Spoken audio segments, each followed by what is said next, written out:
By actively using a journal, to write things down, like you often see me write everything down, you're encoding your mind to focus on the thing that you're actually writing. You remember it, you put it into play more.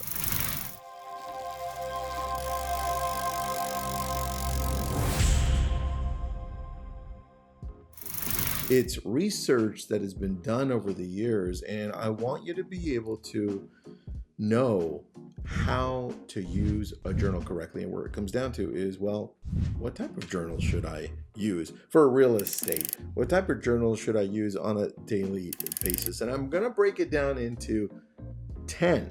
Now, this is part 1 of 2. So today we're going to go over 5. I'm going to explain to you how I'll use them.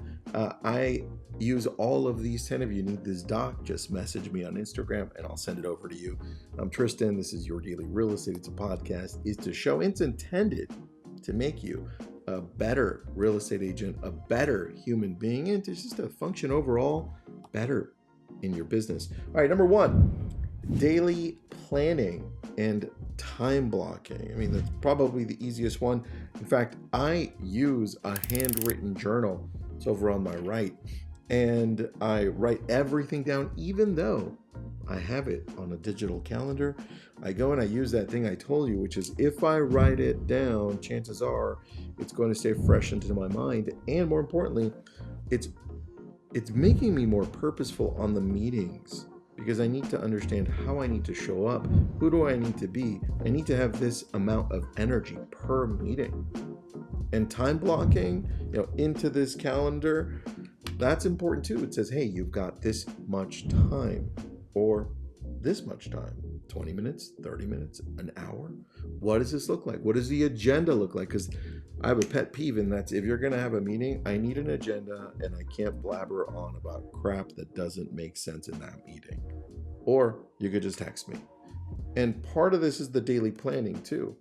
If you're looking at outlining what you're going to be doing the day before, not only do you let it go, but more importantly, you're prepared for the next day. Your brain, you're like, yeah, you know what? I know exactly what I need to do.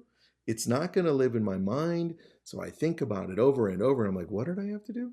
Because a lot of us keep all of our daily planning, all of our tasks in our mind, and then we forget it. And then we're like, oh, I need to do that. And then everything becomes a priority. Number 2, professional lead tracking.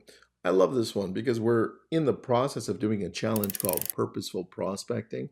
And at A Brilliant Tribe, one of the things we do is we have you print out this simple document so that you're tracking who you're calling, how much time you're spending on social to actually use it as a CRM to post. Did you write a handwritten note? Did you meet somebody? And if you did, who was it? And how's it going? Again, it's making you very purposeful in lead tracking, because you have to put in the notes.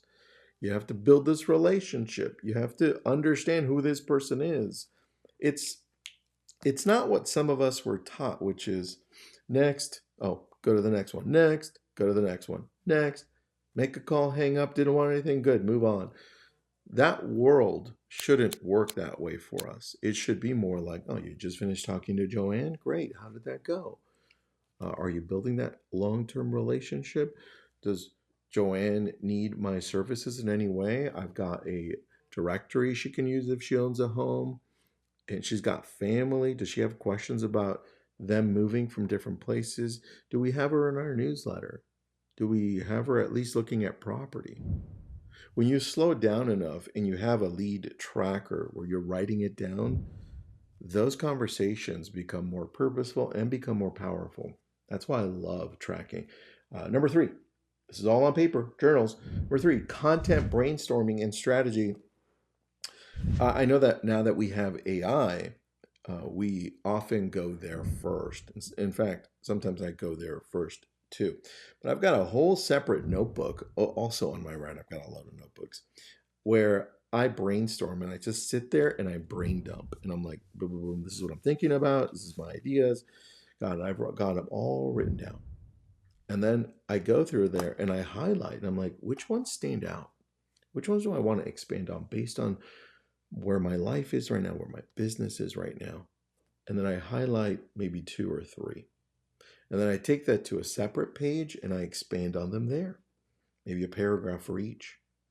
And then from there, and you could do this once a week on Sundays when you're planning, or on Saturdays when you're planning, or Fridays if that's your planning day.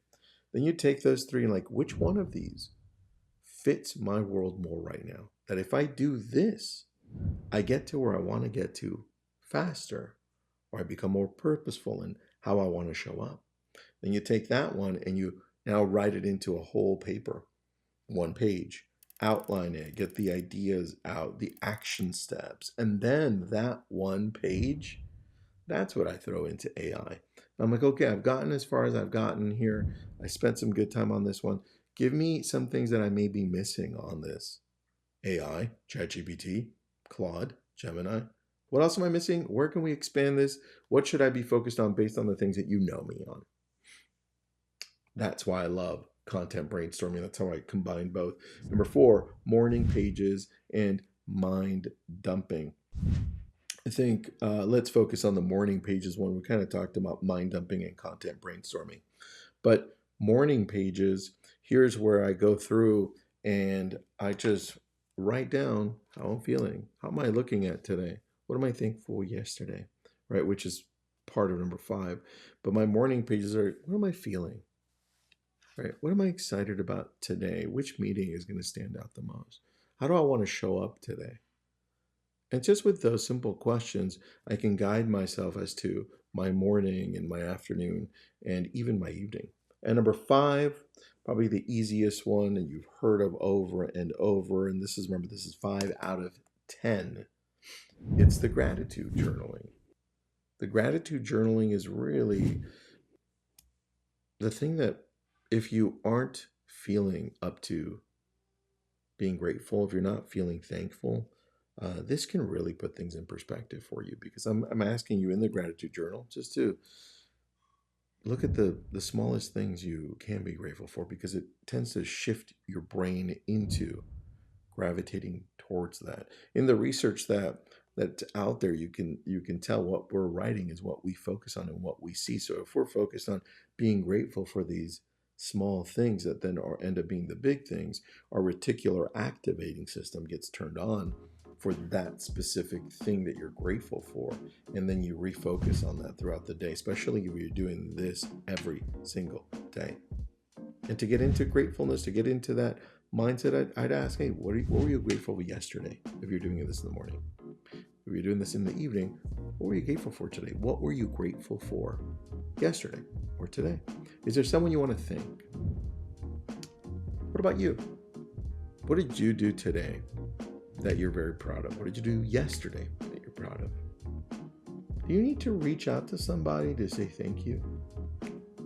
And if you took a minute to look all around you, what are the things, or what is the one thing that you're most grateful for today?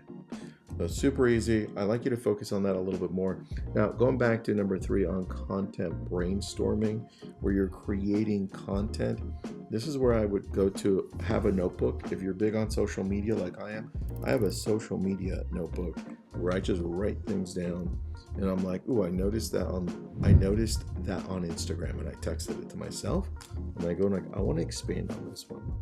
And a lot of you see I report news often. So when I grab anything like that, I just text it to myself, and then I expand on that idea.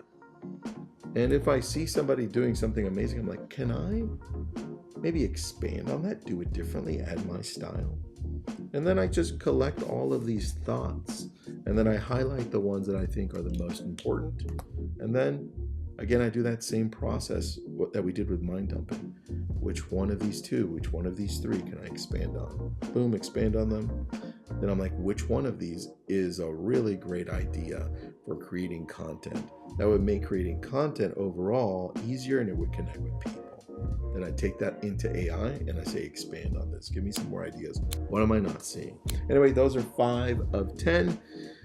We'll talk about the rest of the 5 tomorrow. Have an awesome day.